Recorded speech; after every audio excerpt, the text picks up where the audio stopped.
Hello everyone. My plan for this video is to talk about a recently published article published in the journal Perspectives on Psychological Science. The title of this article is Unburdening the Shoulders of Giants, a quest for disconnected academic psychology. The author is Dario Krpan, and I hope I'm pronouncing his name correctly or close to correctly. So I'll say a few things about this article. I'll begin with a brief summary of what I see to be the main point of the article and add what I like about this article, why I think it is important and should be included in our thinking about psychology, the field of metapsychology. And then I will add a critique, what I see to be the shortcoming of the article and why ultimately I think this article is compatible with the mainstream psychology and it affirms and it fits very well with the status quo, with the existing status quo. So, to summarize, I think the main distinction between connected and disconnected psychology would be a good way into understanding the argument. So we should understand what Krpan means by connected psychology and what he means by disconnected psychology. When a psychologist is connected, according to Krpan, that means that he or she, the psychologist, has a field, and this psychologist is a participant in an established, existing field of research, and including a group or groups of researchers who have and are pursuing certain set of questions, research questions, and they are taking those research questions for granted. They are not constantly examining and re-examining whether or not these research questions are worth addressing, worth pursuing. There are existing paradigms, and there are possible ways of moving forward. There are also conferences that they go to every year or every once in a while, and there are also writing styles. So to be connected to a field of research also means that the person is adopting a style of communication, including a style of writing for communicating their research to other people in the field. Now, in contrast to connected psychologists, we have, according to Krpan, we have disconnected psychologists. And these psychologists, who are also important, they don't really belong to a field of research, or they don't neatly belong to fields of research. They don't take part in established groups of research. They don't take for granted research questions, research paradigms. And when it comes to possible ways of moving forward, advancing research, they cannot take those methods of moving forward for granted. They have to come up with their own way of moving forward. They have to pick and choose which conference they want to go to because, again, that also cannot be taken for granted by them. And Krpan also points out that writing styles can also have this. We can also have this if we are disconnected. We have a more ad hoc relationship with our writing style. We have to come up with our own way of writing, our own style of writing. You can't just say, okay, I'm part of psychology, part of American Psychological Association, therefore I'm writing an APA style. A disconnected psychologist comes up with their own way. Now, why I like this article, in addition to the fact that it addresses metapsychology, problems with fragmentation, problems of relevance, all those big topics are highlighted with an article in this style, with addressing these kinds of topics. I also like the fact that the author, Krpan, brings to our view the importance of convention, at convention as a force that is antagonistic to thinking. An individual, instead of deciding about the details of their research program, what they want to do, what kind of research they want to do, what methods they want to adopt, whether or not a method is really appropriate to a research question, instead of deciding those things by themselves, a person might say that I don't have to think and decide by myself. There's already a tradition of research that has made those decisions for me. So I can borrow those pre-made decisions and pretend, without really thinking, pretend that these questions are worth answering, that the methods are appropriate, and I can just keep going to the conferences, writing my articles, and adopt the styles already existing in the convention.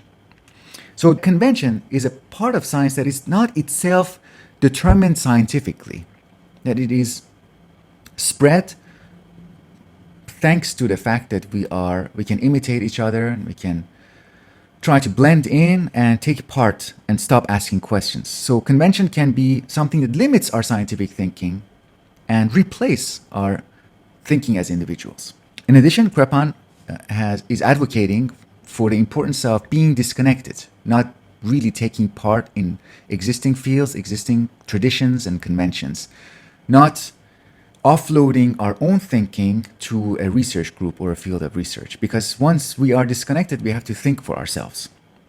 He says that connected psychologists and disconnected psychologists are both necessary if psychology is to generate and be maximally informative and be generative of lots of knowledge.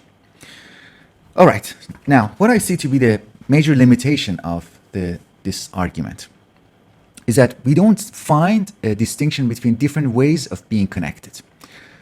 Let's think about it like this.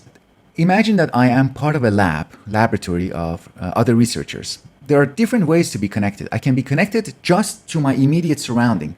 I say to myself that I'm a worker in this lab. I'm connected to 3, 4, 5 other colleagues. I'm connected to a principal investigator, my advisor, and maybe even I know a little bit about my advisor's advisor.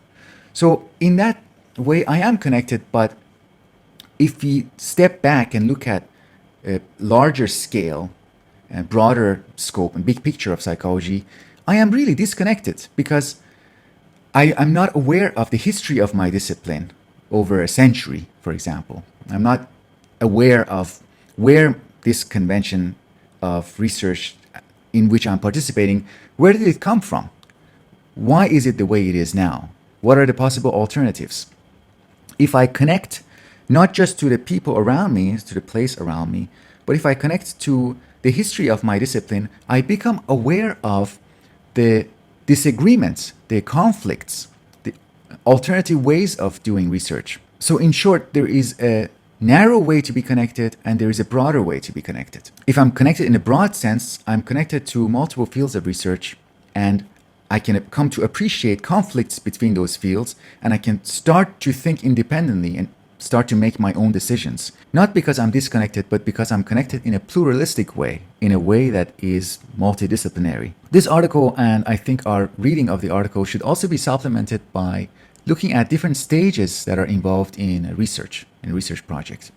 The very first stage in research project is not asking questions, but is detecting phenomena. This is something that we can read if you're interested in a book by Brian Haig, which I have discussed on this channel. Brian Haig, among other people, point out that before a research project begins, we have to detect the phenomena that we are interested in. What is the phenomena? For example, we can say we are interested in the phenomena of forgetting, or more specifically, we are interested in the phenomena of forgetting due to interference, or phenomena related to selective attention, or the phenomena of racial prejudice in the workplace, for example. So we detect some phenomena, and the next stage could be, now we want to explain this phenomena. We want to have a theory, and then we want to, after having a theory, we want to fine-tune a theory and make it more specific. And after that, maybe we even want to test competing theories against each other. When we belong to a field of research, one of the consequences of that belonging is that the phenomena are decided for us. Which phenomena we are interested in, that the field has already made that decision for us, or the pioneers who established that field. They have already decided that, okay, this field is concerned with information processing in the brain.